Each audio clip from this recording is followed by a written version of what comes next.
Oke, assalamualaikum warahmatullahi wabarakatuh, teman-teman ya.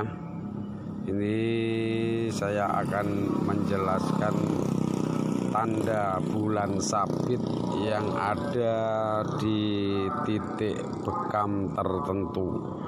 Bulan sabit ini sering terjadi atau nampak di titik jantung dan paru-paru.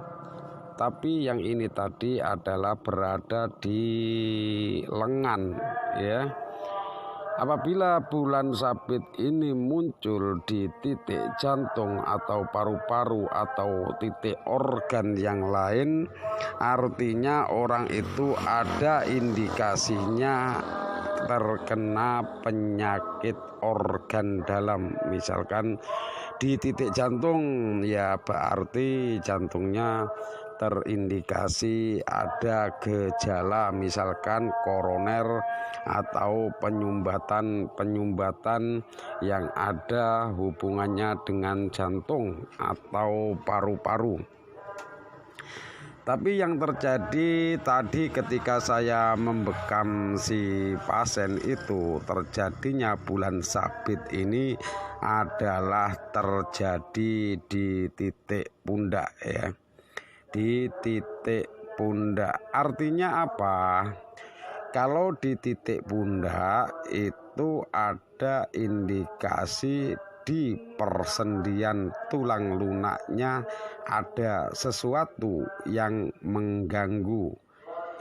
Kalau di persendian bisa terjadi itu adalah adanya gangguan non medis karena itu di persendian ya. Dan kemudian langsung saya susul dengan melakukan satu analisa secara secara supranatural. Saya analisa secara supranatural, ternyata itu betul non medis dan saya gabungkan dengan tanya jawab dengan si pasien ya. Tanya jawab kita bisa melakukan, misalkan ditanyakan tentang apa, pernah mimpi atau pernah mengalami sesuatu yang ganjil. Nah, kita gabungkan di situ, ternyata betul tadi positif ada non medis di tubuhnya. Termasuk gangguan yang saya rasakan dari efek aura yang negatif dari dalam tubuh itu tadi, ditandai mual ya, di mual pada diri saya maksudnya, dan ada bau-bau yang tidak sedap tadi yang sempat saya cium, saya rasakan ya. Juga ada perasaan merinding di bulu kuduk, merinding, terus perasaan kayak masuk angin. Jadi macam-macam perasaan yang tidak enak itu adalah juga menandakan adanya gejala-gejala non medis yang ada di dalam tubuh pasien. Tapi kalau bulan sabit itu tidak dibarengi dengan gejala-gejala misalkan merinding, mual pada diri si pembekam, artinya tanda itu adalah tanda sebagai penyakit medis biasa yang belum bisa terdiagnosa oleh medis, itu baru tanda ya. Dan tanda ini adalah bisa dianalisa, tapi analisa seperti ini tidak diajarkan di pelatihan manapun. Ini murni analisa saya karena dengan dasar apa?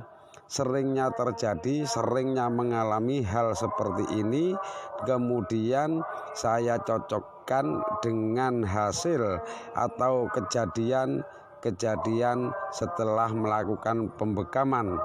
Biasanya kalau di area jantung dan paru-paru, orang itu saya arahkan untuk USG atau periksa barangkali jantung dan paru-parunya ada yang terganggu. Kemudian yang ini tadi adalah 39 titik, tapi saya tambah itu tadi menjadi 41 titik bekam. Kenapa begitu banyak dan saya lakukan?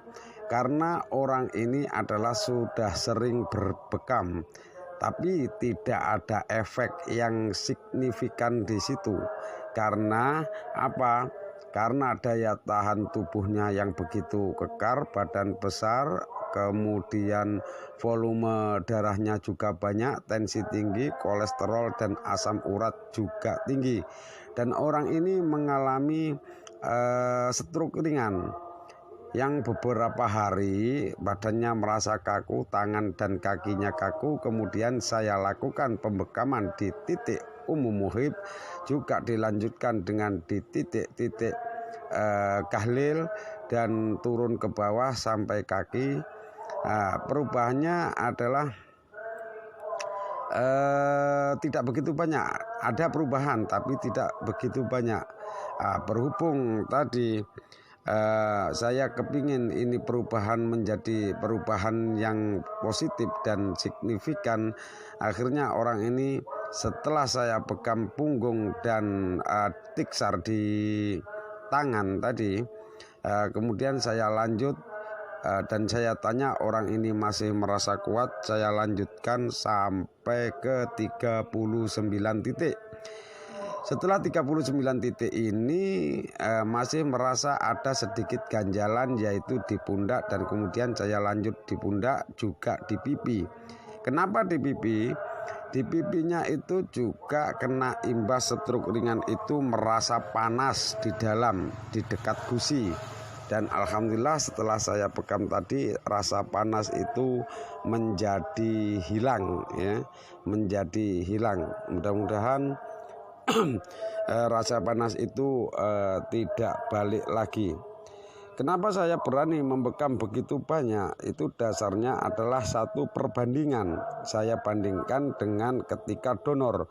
Orang ini adalah juga ahli donor sebetulnya.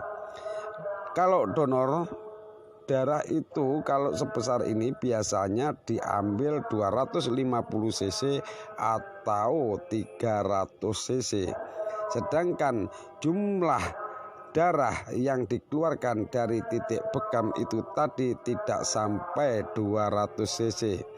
Lagipun kalau donor yang dikeluarkan itu darah yang bernutrisi, dan kalau bekam yang dikeluarkan adalah darah yang sudah tidak terpakai, darah yang kotor, darah yang mengandung racun. Ini akan lebih menguntungkan si pasien. Dikeluarkan lebih banyak, dia pasti akan lebih ringan dibandingkan kalau dikeluarkan secara dengan donor.